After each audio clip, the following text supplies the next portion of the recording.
Soll gesund sein began the Farbrengen that today is Gimel Tammuz, 3 days in the month of Tammuz. And he immediately explained 3 days in the month of Tammuz, that is the day when the Frierdiker Rebbe in the year 1927 was released from prison. However, he was not released completely. It was on this day that they transferred him from prison to an exile. He was sent off to far into Siberia to a city, Kostroma, and that is where he was until Yud Beis Tammuz, 10 days later, when he was released totally to be able to unite with his family and so forth.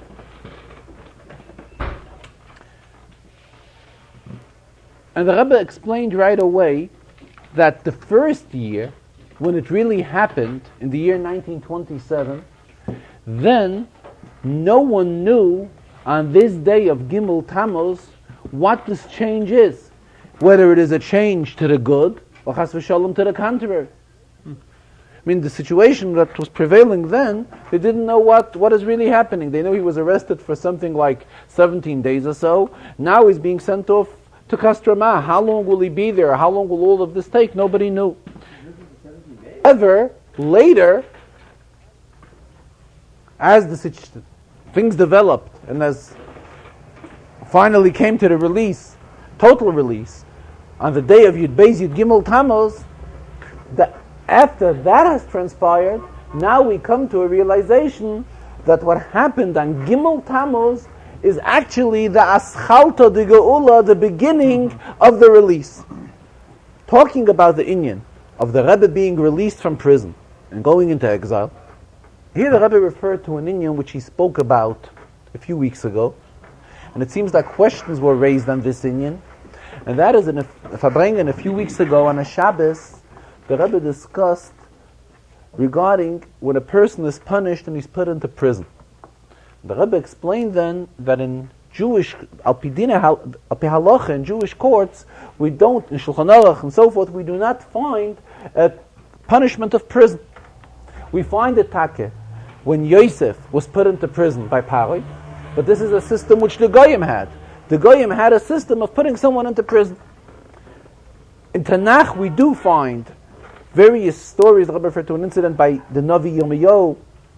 We do find incidents of individuals being put into prison. However, it was not something in the procedure of halacha that one should be punished by putting him into a prison. There are various punishments al pi Torah. There's a punishment of malchus, and regarding each and every punishment, we find in halacha everything explained to the precise detail, and we are instructed how to go about everything. Here the Rebbe expressed himself. He was talking about malchus. Malchus is the one who's being whipped 39 times, and it's done, in Yiddish there's an expression, a kanchik, which means a belt. And the Rebbe says, we find in Halach, based on Gemara, exactly what this kanchik was supposed to look like, and exactly how many times he was supposed to be whipped, and so forth. Even other punishments which are given to people, which are punishments of monies, we find in Halacha exactly how to go about all this.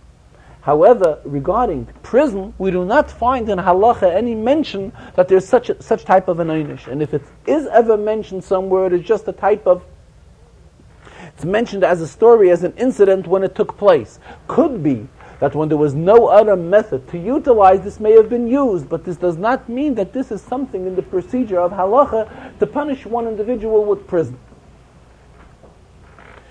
As the Rebbe brought in another example, by the Goyim it's very acceptable that when, and we find it in the Megillah, what was Achashverosh's immediate reaction, what to do to Haman HaRasha, to hang him. And this seems like by the Umays, by the Goyim, other than Yidden, this was an acceptable way of killing someone who deserved the punishment. By Yidden, it does not go that way. It's not, on the contrary, there's no inyan hanging somebody and letting him hang. There's a pasuk that tells us that we're forbidden to do it. Lo yisolin live lasai. We're not allowed to let a person, one who is hanged, let his body stay overnight. So we see that there are various ways of punishing al pi halacha, which by the Goyim, however, they have different methods of punishment. Getting back to our union which we are in now, regarding Gimel Tammuz, Yud Beis Tammuz, and so forth. So the Rebbe continues. We know there's a Chazal, Arba Tzrichim Lahoidos. There are 4 people, 4 categories, in other words, 4 inyonim, that when one of them happens to a person, he has to express a thanks to the Rabbeinu Shalom. And that is when we bench Bechas HaGoimel, we go to the Sefer Torah and we recite the Bracha HaGoimel. It's discussed in Poskim, the Rebbe continues, whether it means Dafke these 4 or Lav Dafke these 4, but anything similar to the 4. In other words, once a person was in a situation of danger and he was rescued from this situation, he has to bench Goimel. Now we are talking about 2 situations which both of them are very inconvenient for a person. There's a situation of imprisonment, and then there's the situation of being sent off into Golus, sent off into exile. Neither of them are wanted situations. Prison is something horrible. A person is totally locked into a cell, cannot move around as free as he would wish, and it's a schreckliche type of a condition. Exile, he is freer, more free as he would be in prison. First of all, he's not limited to a cell. He's just designated to be in this specific area, in this specific city, and he could act much more free than he acted while he was in prison. And here the Rebbe brought an example from the attitude of the Frierdiker Rebbe himself. When the Frierdiker Rebbe was told that he's going to be sent off to this city of Kostroma, what did he do? Before he got there, before he had a chance getting there, he immediately took his Hasidim as shluchim of him and sent them to the city of Kostroma to make sure that there's a mikveh there and to see what else they could do to improve the Yiddishkeit of this city of Kostroma. So again, here we see how the Frierdiker Rebbe acted even at such moments. But at the same time, B'negei Linyonenu, what we also derive from this is once he was released from the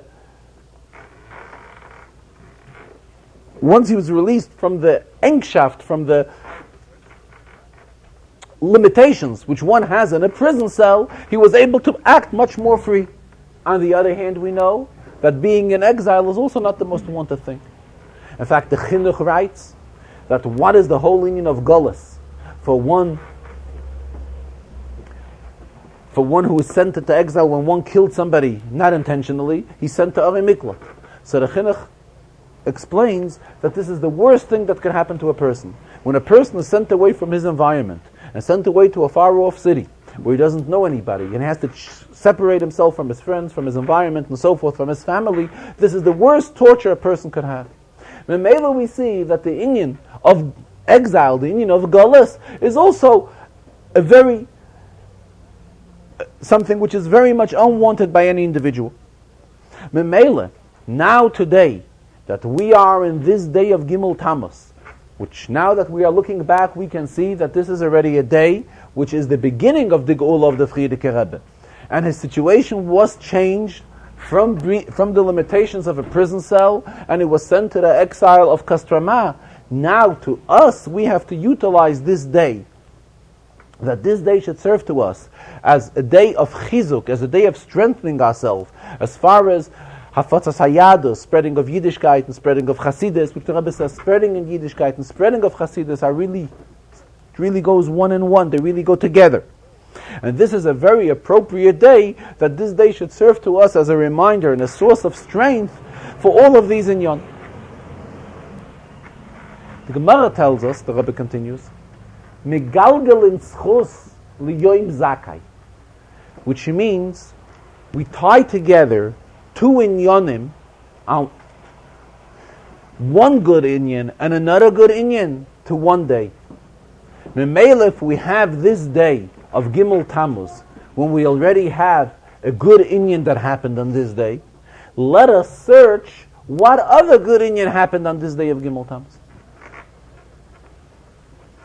Especially we're talking about an inyan which happened not with an individual person, but someone who was a Nasi bi Yisrael like the Frierdiker Rebbe. And here the Rebbe referred to an expression quoted in Rashi and Chumash, Ha-Nasi hu ha-koil, that a nasi is equivalent to everyone. Memele, let us look for some other inyan that happened on this day. Perhaps, as we will soon see, this other inyan happened earlier, much earlier than Gimel Tammuz. However, being that the Rebishter sees and knows everything in advance, we must say that there is a shayches between these two inyanim that happened on Gimel Tammuz. What is the other inyan that happened on Gimel Tammuz? So Rebbe says today, if we want to look up an inyan and find something that has transpired on any special day, it is very easy. There's a sefer called Dvar Yom B'Yomoy, and that sefer lists exactly everything that happened in Jewish history on every single day. It goes in accordance to the calendar and tells us on every day anything which ever happened on that given day. Dvar Yom B'Yomoy. The Dvar Yom B'Yomoy tells us that on Gimel Tammuz, the famous incident of Shemesh B'Givoin Doim V'Yoreach Be'emek HaYoloin, which this is what took place when Yeshua was conquering Yericho, and he held up the sun, that the sun did not set. This took place in Givoin. The sun was held up in Givoin and did not set, so that the day should be extended, he should have a longer day, he should be able to succeed in the Milchama. When did this happen? This happened on 3 days in the month of Tammuz. First of all, the Rebbe raised several questions in the inyan itself. We are told that what really happened, the main idea of the Nes is Shemesh B'Givoin Doim, that the sun stopped. The sun did not set. What is the seichel of this Nes? Very simple. Being that Yeshua was involved in a Milchama can be much more successful in daylight than at night. Because by day one sees, everybody was able to see what's happening, they were able to see what they have to do, and they were able to protect themselves from their enemies. However, at night they couldn't. So whenever we're talking about it, and we want to stress the great thing that happened, actually the stress lies in the inyan of Shemesh B'Givoin Doim, the fact that the sun in Givoin did not set. Why do we always also stress simultaneously V'Yareach Be'emek HaYoloin, that the Levana, the moon, was Be'emek HaYoloin, in the valley of Ayolin? What shayches is it between the two things that we always stress it? The inyan of Shemesh B'Givoin Doim is explaining how Yeshua was able to succeed more in the Milchama. What is negayah to stress? Yareach Be'emek HaYoloin. Also, the Rebbe raises another question. We want to stress that the sun did not set on that day. What do we say? Shemesh B'Givoin Doim, that the sun kept quiet. So what kind of an expression? Doim in Hebrew means to keep quiet. What kind of shaykhs does it have to remaining silent? The sun didn't set.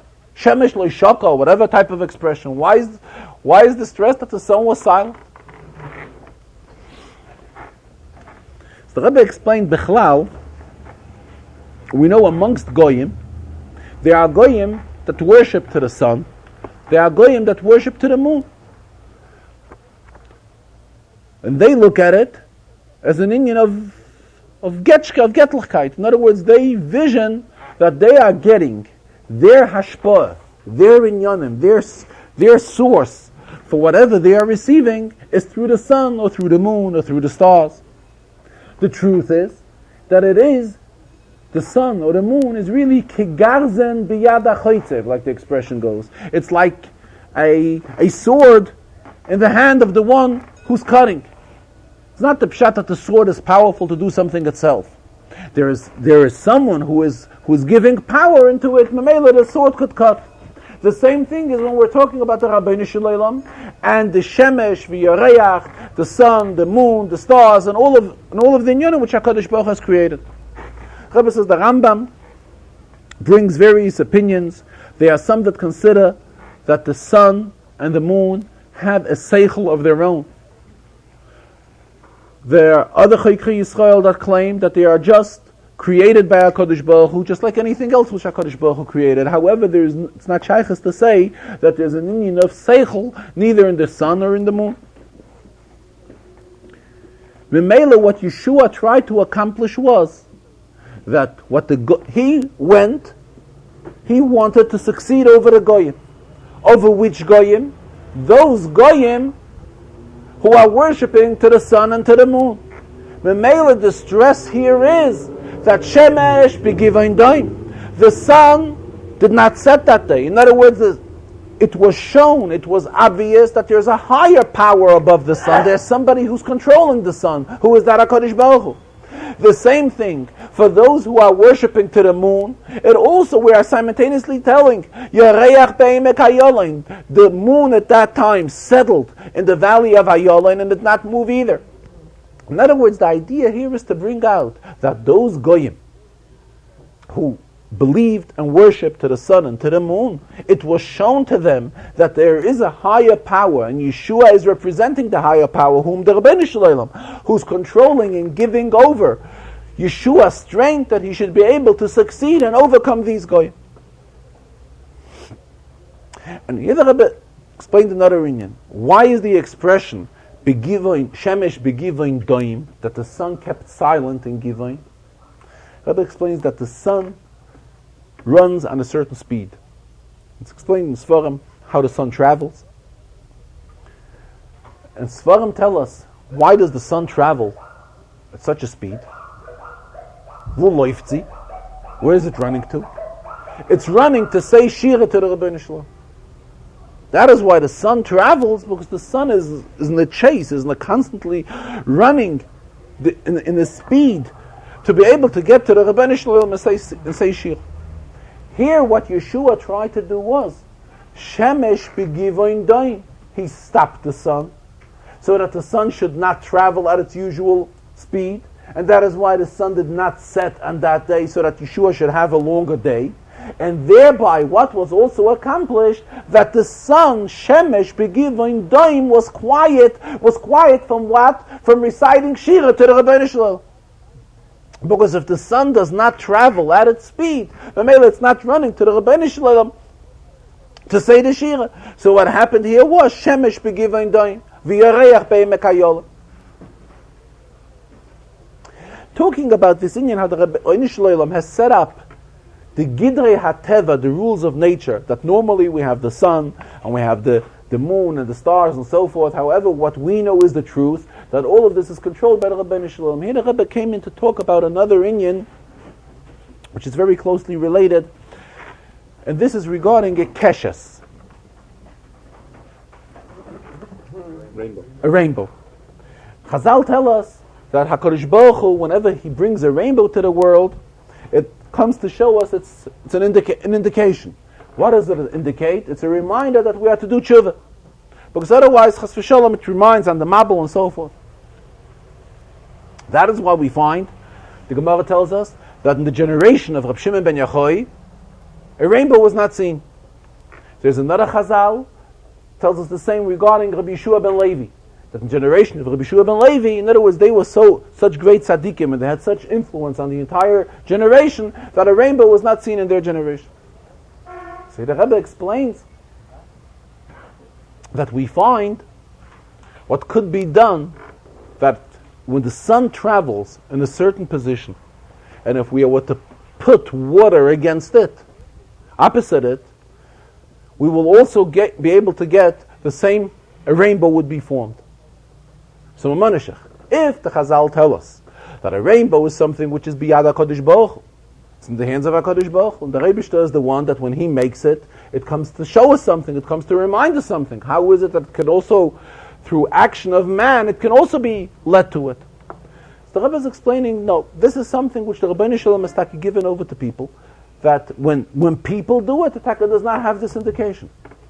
It taka looks like a keshes, and it may seem exactly like a rainbow, but it does not mean that it has this reminder, which a rainbow reminds us when HaKadosh Baruch Hu brings it. Talking about inyanim, in other words, how things can be similar one to another, here the Rebbe brought an example from a completely different area. We know that we thank HaKadosh Baruch Hu. HaKadosh Baruch Hu is the one that feeds us. And that is what we are told. V'achalta, v'savoita, u'varachta. After we eat and we are full, we have to thank the Rebbeinu Shalom for him feeding us. At times, the Rebbe says, it is totally not obvious how is it the Rebbeinu Shalom that is feeding us. We know we are working on a position and we are receiving a salary at the end of the week. A Yid receives the salary and a Goyde receives the salary. And they are both receiving the same amount of money. And both go out to spend it on the same type of things. Naturally, a Yid is obligated to spend his monies to support his family, and that is what he does. How do we see that the Yid is the Yiddish family is being supported? That there's the Rebishter who is supporting it, and the Goy it is not so. And obvious, and as the eye to the look of the eye, it's very hard to see the difference. And the Yid claims, how do you want me to go ahead and thank the Rebbeinu Shalom? That the Rebbeinu Shalom is the one that's being mefanos me. And everything I'm getting is from HaKadosh Baruch Hu. Here is my associate. My associate is making the same amount of money as I am. And he's spending it in a similar way and is enjoying it. And he is not told that he has to do the same. So Rebbe says, that's all because we are not zeiche to see how the Rebbeinu Shalom is feeding us. In other words, if we would be zeiche, we would take to see it. We would see the Yad Hashem, how HaKadosh Baruch Hu is guarding us and guiding us and giving us all of what we need. Because we are not zeiche, it seems to us that us and the Goy are really receiving the same. The Rebbe expressed himself, there is a vote from the Rebbe Maharash. The Rebbe Maharash said that Parnose from a Yidden nowadays is compared to man. What does he mean? Just like man, when Yidden won the Midbar, and we received the man, it was obvious that who is giving it? It's an Esmin HaShamayim, it's the Rebbeinu Shalom that's giving us the man. The same the Rebbe Maharash says, when we are having, obviously we think we're on a job and we're getting a check every week and it seems pretty normal and it looks like a routine. But the truth is, it is the same ness, it is just the same as when the Yidden were in the Midbar and they were recipients of the man.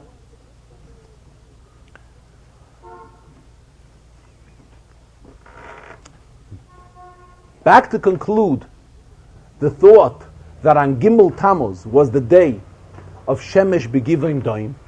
What shayches does this have to the idea of Gimel Tammuz when the initial Geula began of the Frierdiker Rebbe?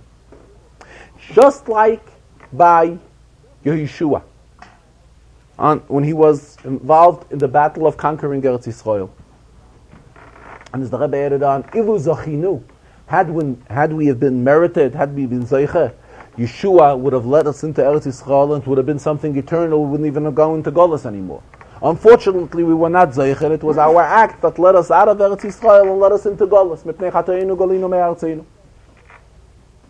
And Yeshua then was so successful that he overcame those who did not agree with him. In other words, he overcame the Goyim, and to the extent that those Goyim who worship to the Shemesh and to the Yereach, it was shown to them that Shemesh and Yereach cannot help them and it's not an need to worship to them. They are only Kegarzim B'yad HaChoytzef, and who is the one who is controlling them? It is all the Rebbeinu Shalom. The same, and they had to agree to it. It was so open to them as well that they had to agree to this idea. The same the Rebbe says, what happened on Gimel Tammuz was, and similar to what happened on Yud Beis Tammuz, the Rebbe used the expression, what the Gemara uses, HaPesha Osar, Hu HaPesha Hitir. It's an expression which is used in Gemara, which means the same mouth that says it's Isser, the same mouth says it is Heter. In other words, those who were strongly against the Frierdiker Rebbe, and they were those who have arrested him, and they were those that have put him into the prison cell. They themselves were the ones that had to give in to release him. They were the ones that have sent him off to Kostroma later, 10 days later, where those same people had to give in and with a sense of pride and respect to the Frierdiker Rebbe and release him from all of that which they have put him into days early. So Memela, the Rebbe is drawing a parallel to whatever happened on Gimel Tammuz, whether it's the incident which happened by Yeshua, when Yeshua was leading the Yidden to conquer Eretz Yisrael. And the same on Gimel Tammuz, which was the Aschalta de Geula, the beginning of the Geula, the redemption of the Frierdiker Rebbe. It is actually bringing out the same idea that those who have opposed to them in the beginning have later realized the truth and had to give in to them.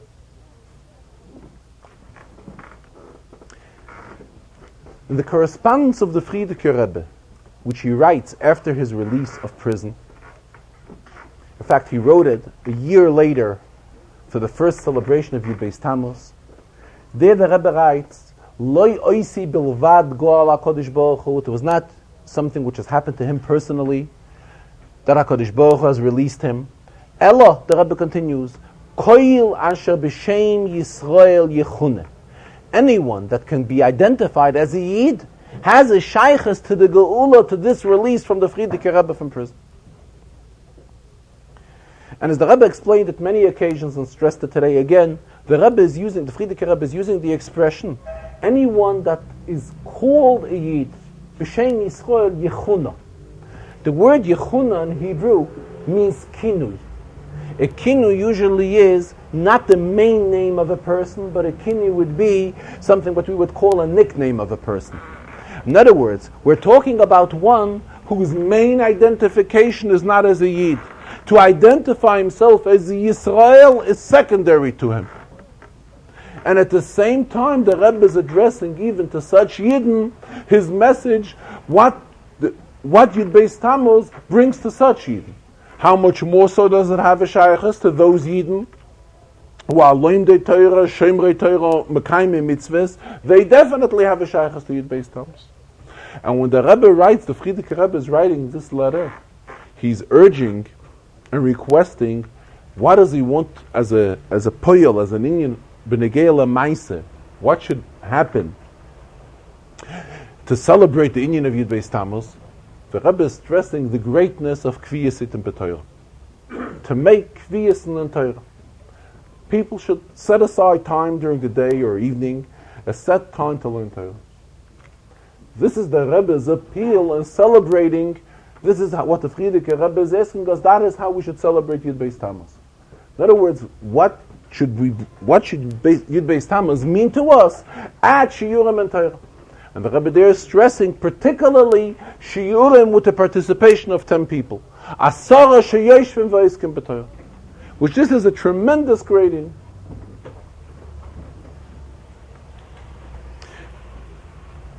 The Rebbe also here spoke about those oichim, those guests that who have came here for this Shabbos and were zich metaltel, have gone through hardships of leaving their homes and coming to spend the Shabbos here and to be with us at a Farbrengen, which commemorates Gimel Tammuz, the beginning of the release of the Frierdiker Rebbe.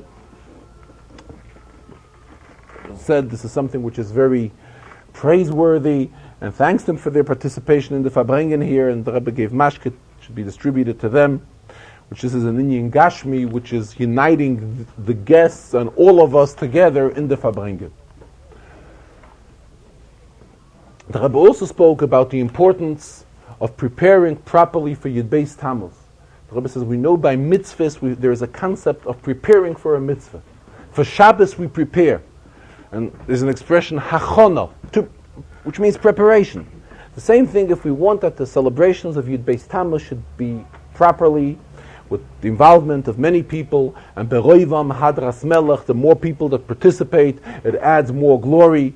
And here the Rebbe again stressed people, all types of Yidden, even those who are b'shem Yisrael Yechoneh, as well as those Yidden who are loimdei Torah, mechavevei Torah, mekayim mitzvahs, everyone to reach out to Yidden wherever we can and see to it that they participate in Yud Beis Tammuz like Farbrengens, and also bringing these Farbrengens, which is the whole idea of a Farbrengen, that the Farbrengen should later be brought into deed, into action, that in Yonim, Poel Mamish Dikei Yonim should happen, and here the Rebbe again stressed the greatness of Avas Yisrael, and not only Avas Yisrael, but till it leads to Achdus Yisrael, unity of all of Klal Yisrael, as well as all of the Mivtzoyim, each and every one of them, and the Rebbe listed each and every one of the Mivtzoyim, which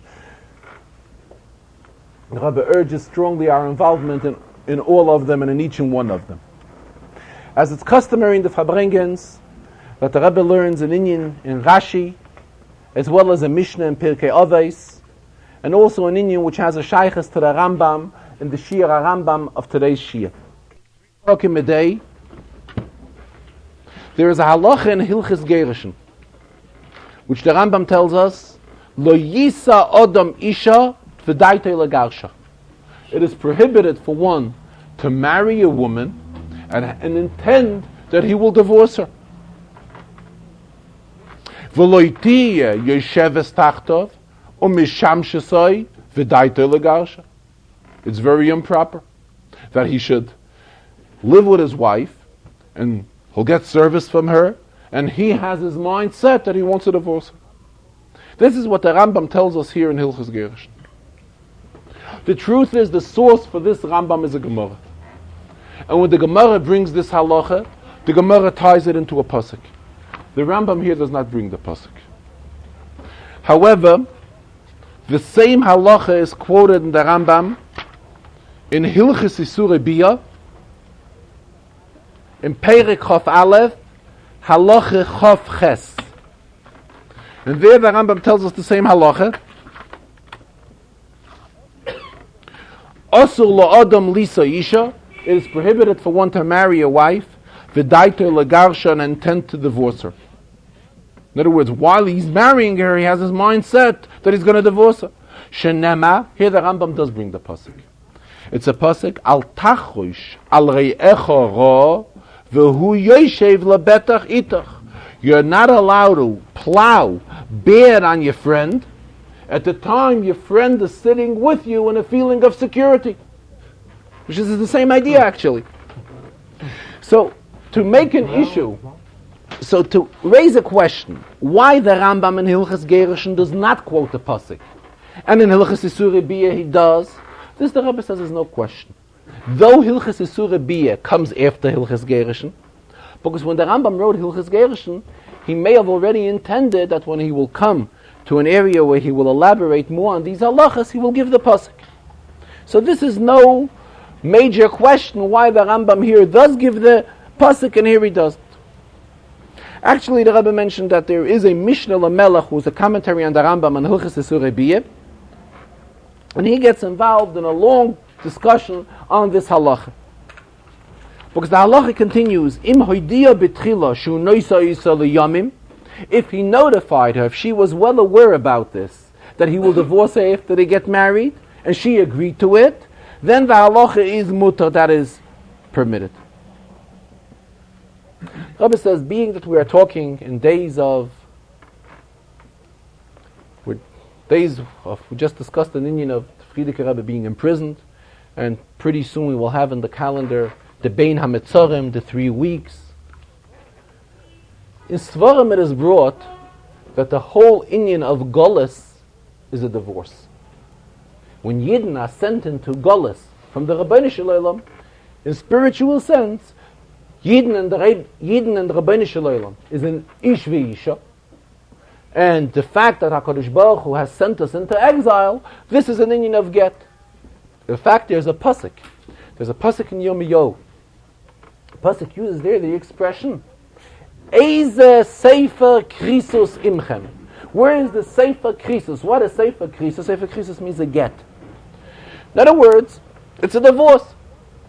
The Rebishter Kaviyachol has divorced the Yidden from Yidden, and therefore he put us into Golus. So the Rebbe asks a question. Just like the halacha is that one is not allowed to marry a woman with an intention of divorcing her, we know that the Rabbeinu Shalom adheres to all the halachas himself. There's a pasuk, Magid Devarav LiYaakov, Chukav u'Mishpatav LiYisrael.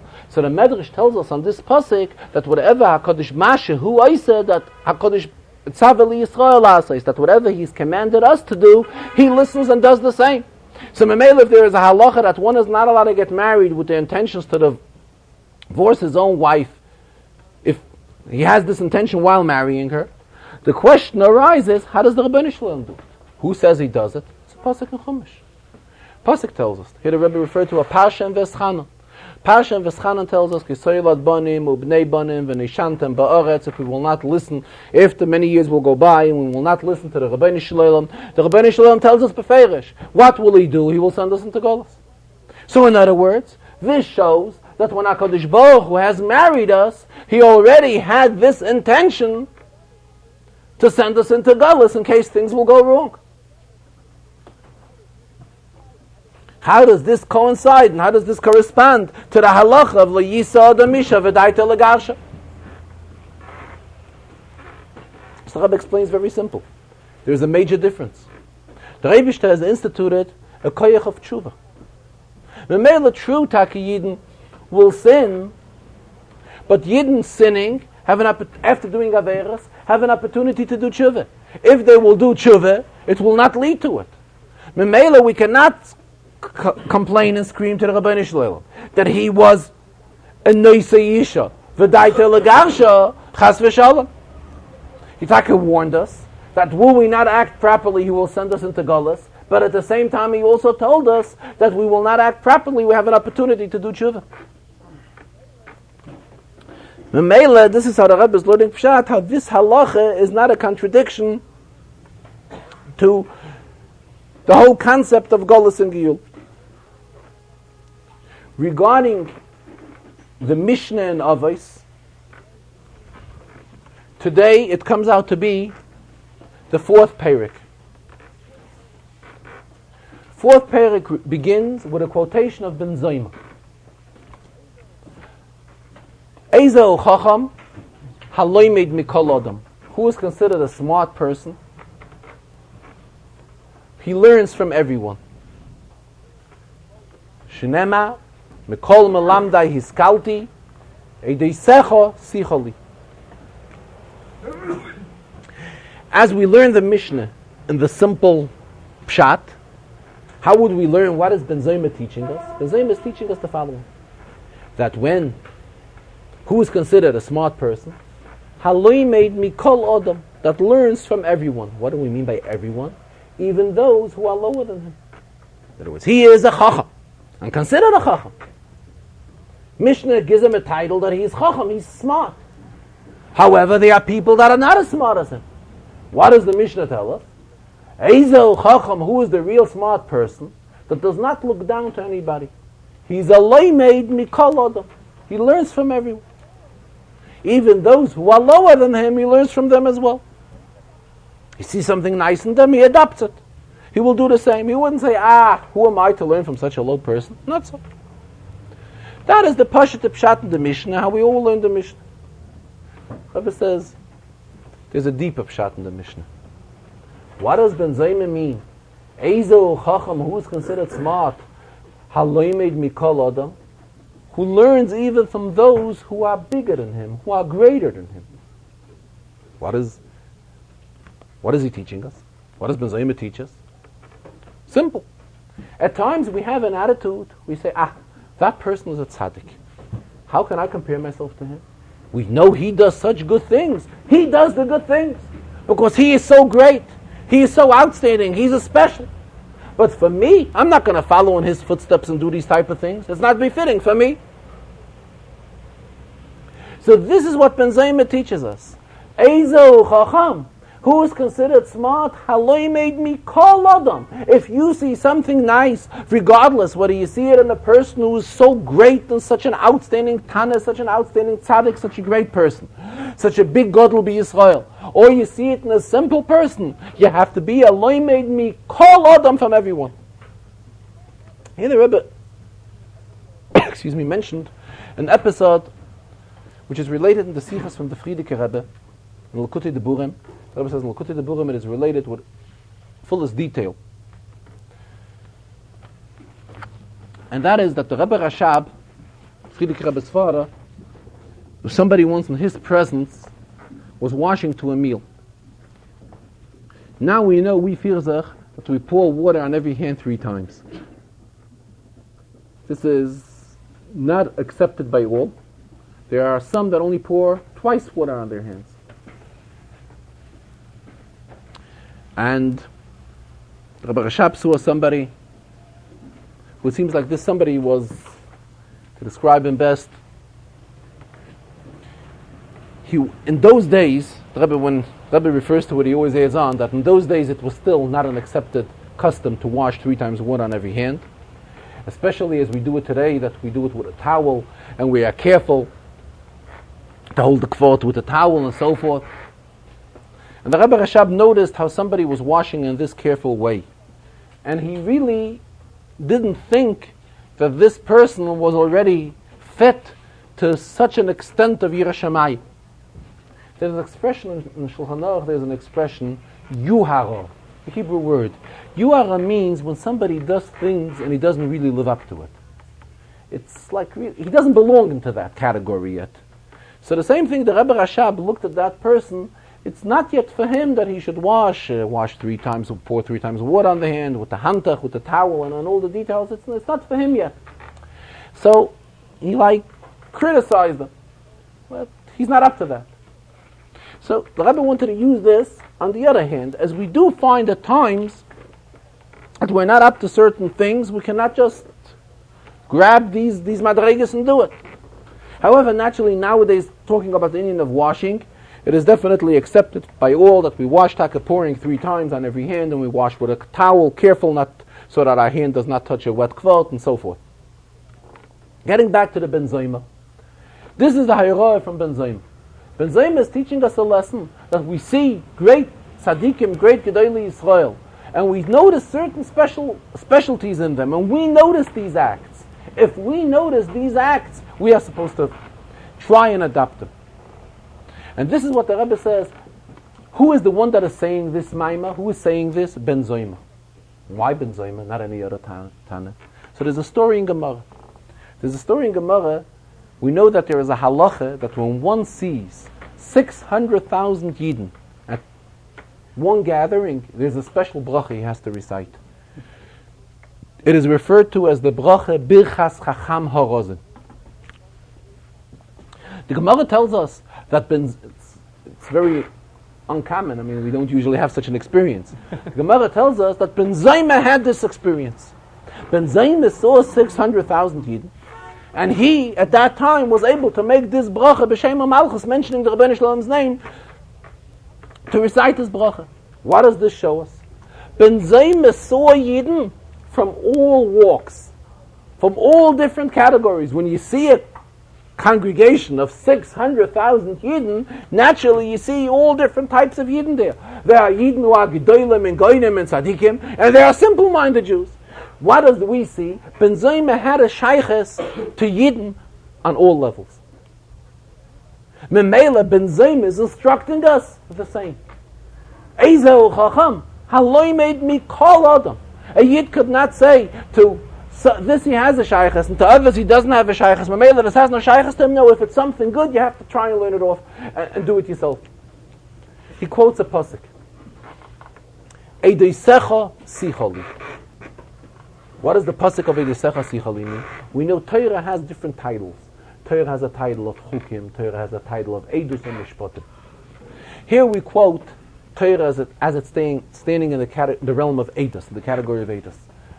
Eidus means these mitzvahs which we do as a symbolic. What is the deeper meaning in Eidus? And Eidus is a witness. What does a witness come and say? A witness comes and he reveals something. One doesn't have to be that special to be a witness. He doesn't have to have special qualifications to be a witness. If he saw this particular thing, he comes to the stand and he's a witness. He comes to Bez and he tells them, he reveals, he saw this and this. This corresponds to the same idea what Ben Zoma is teaching us here. You see something, you have to follow it. This is the idea of an Eidus. An Eidus is one who is Megala in Yonim. If you were Megala, if you revealed something, you saw something good in somebody, regardless, whether this person is higher than you, or this person is lower, even how great this person may be, you have to follow it and do it. And that is why he quotes here a pasuk, Eidoisecha sicholi. The same thing, when he saw the 600,000 Yidden, he made a bracha. A bracha you can only make when you really see him in a reality, b'shem HaMalchus. Otherwise, we're not allowed to recite the bracha. A bracha can be recited when the inyan is there b'payil. So Memele, Ben Zoma, having a shaykhis to all of Klal Yisrael, can instruct all of us that we too have to be in the same position. When we see something good, we have to be a loimed mikol adam from everyone. Now let us go to the Parsha Chumash in this week's Sedra. Rebbe says it's appropriate that if we want to learn an inyan into this week's Chumash, we will go to Shvi. Of course, today is the day of Gimel Tammuz, and we know how the Frierdiker Rebbe was so interested and demanded from us and instructed us that we learn Chitas daily. And the Frierdiker Rebbe begged very, very strong that we learn Chitas. Memele, it would be appropriate to discuss a pasuk which has a shaykhs to today's parsha, based on the klal. Rebbe says that we discuss questions of inyanim that are not understood in the realm of pshat, and we look for a reason why Rashi does not comment anything on it. We have a question, a very obvious question, in this week's Sedra, right after Shvi. Pasuk says, "V'levnei Levi, hine nasati kol ma'isa b'Yisrael l'nachla." The Levnei Levi received ma'isa for a nachla, for inheritance. Chelef avedasim, this comes instead of their work. In other words, it's a compensation for their work. Ashehem oivdim es avedas ha'yol moed.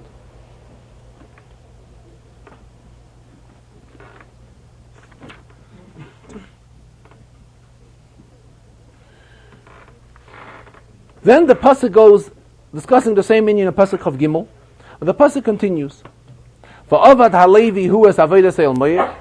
The Levi will do the avodah of the el moed. V'heim yisu avoinam chukas elam ul dereseichem. This is something which is eternal. U'b'seich b'nei Yisrael lo yinchalu nachla. They will not receive any inheritance amongst the Yid. Then the pasuk goes again. Ki es ma'asa b'nei Yisrael asher yerimu l'Hashem truma nasati l'alviyim nachla. That is why I told them, again the same thought. In other words, here the pasuk is discussing. All of the Shvatim, all of the tribes have received a part of Eretz Yisrael. However, the Leviim did not. Amongst the Yidden, they will not receive a nachla.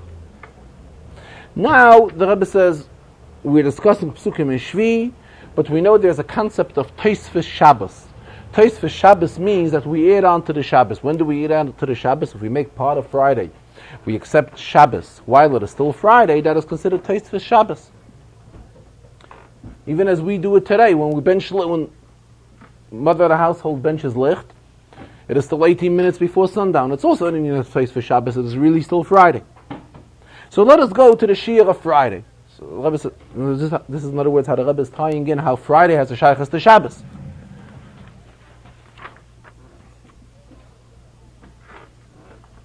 Hashem el Aaron, pasuk Chof.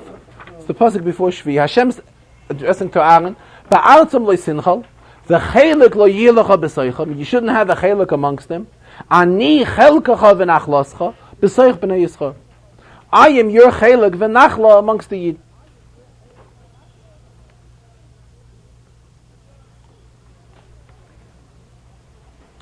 In other words, obviously it seems that the Torah is trying to bring across the same message to Aaron and the same message to the Leviim. They're not getting a nachla, but they are getting what the Rebbeinu Shalom is giving them. But really, if we look into the Psukim, by Aaron, the Rebbeinu Shalom adds on the words, Ani chelkecha v'nachloscha. I am your chelik v'nachla. We don't have this by the Leviim. So we do see that there's some sort of a difference between Aaron and the Leviim. And Rashi does not mention it. Ani chalkecha v'nachloscha, stressed by whom? By Aaron. It is not stressed for the Leviim. The Rebbe is explaining very simple. He says it's so simple that there's no need for Rashi to explain it. The Rebbe mentions that when he's asking these questions, he really wants that after the Farbrengen we should go away and not satisfy ourselves with the terutzim that he gives us, but tein lechacham vayech kamoid. We should really look for more terutzim and look into these parashas and try to come up with our own terutzim. The Rebbe says he remembers very well that last week he raised the question and he did not answer the question. And the reason he didn't answer the question was because he wants we should look for our own terutzim. And the Rebbe says he didn't notice that we were busy during the week looking for terutzim. Last week the Rebbe asked a tremendous question. The Rebbe asked, let's go back to that, he repeated it today again. The Rebbe asked last week Sedre, when Moshe sent the Meraglim, he sent the Meraglim that they should bring back a report on Eretz Yisrael, and they should also bring back fruit of Eretz Yisrael. 10 of the Meraglim came back with the fruit. Yeshua and Kalev had no part in bringing the fruit. Why, obviously? Because they already saw what was going on. They saw that the Yidden are the other Meraglim are going to bring back the fruit, and they're going to use it for a negative opinion on Eretz Yisrael. But this is no excuse, the Rebbe says. Why? Because al pi halacha, when one is given a shlichus, when one is given an assignment to serve as an emissary, he has to fulfill it fully. They were told they have to bring back pirya. They should bring back from the fruits of Eretz Yisrael.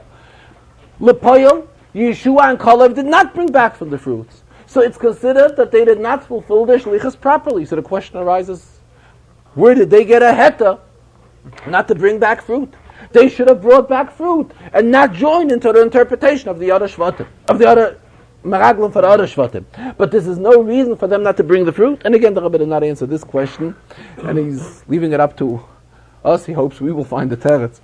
But getting back here, why is there more of a stress by Aaron, ani chelkecha v'nachlascha, but by the Leviim it is not? The Rebbe says the response is a very simple one. Aaron, which means not only Aaron, it means Aaron and his children, the Kohanim, they would receive parts of what? Parts of the Korbanos. When a Kohen receives a chelik of a Korban, which is a Chazar v'shoik, the parts of the Korban which are given to the Kohen, Kohen receives it as a gift from whom? It is really a gift from the Rebbeinu Shalom. In other words, the Rebbeinu Shalom says there is a share in the Korban for the Kohen. When the Leviim receive their Maisa, we know there is a halacha that the Levi has to take Maiser min ha-Maiser, a tenth of the tenth that he received, there was a tenth of what he gives, and give it away to the Kohanim. There is no halacha that the Kohanim have to give away to anyone else part of the Matnas Kahuna which they receive. Why is this so? The Rebbe is learning as follows. When the Kohanim receive something, it is received from HaKadosh Baruch Hu. This is a share the Rebbe still felt it appropriate to give to them. The parts, however, the matanis, the gifts which the Leviim receive, this the Rebbe says, this is given to them from whom? From the Yidden. Being that the Leviim are emissaries of Klal Yisrael, really every Yid should have to be there and do the Avodah. But the Rebbeinu Shalom has set it up in such a way that he's designated the Leviim, and the Leviim are doing this Avodah on behalf of Klal Yisrael.